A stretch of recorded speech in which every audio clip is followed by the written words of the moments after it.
I would say they probably would be primaried. But if they're reasonable, fair, and really disagree with something or somebody, I could see that happening. But I do believe that if they're I think we have great people. I think we have a great group of people.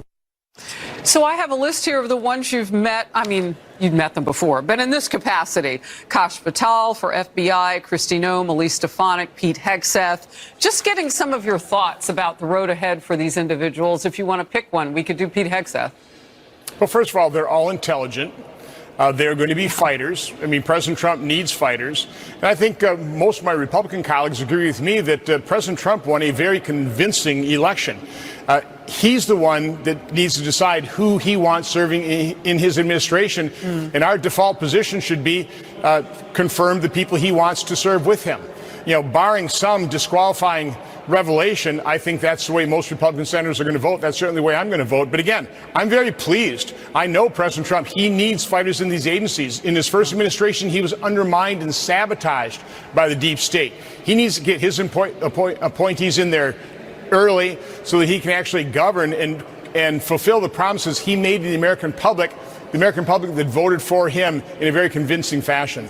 Just real quickly, your conversation with Pete Hegseth, you've met once or twice with him? Twice, once in a group setting, once individually. And again, I think he's a great pick because he's a war fighter.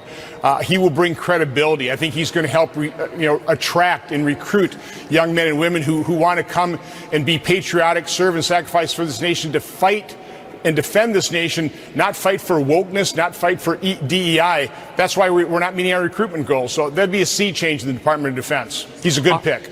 All right, Senator, I want to get to this. It's outrage from critics after Judge Merchan rejected President-elect Trump's request to dismiss entirely his New York criminal conviction, despite the U.S. Supreme Court's limited immunity ruling, which was part of this now, part of the case.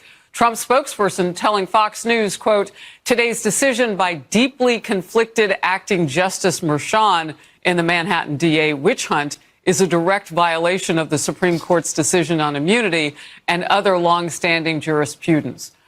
End of quote. Constitutional lawyer Jonathan Turley with this. And then he's got to deal with the sentencing question.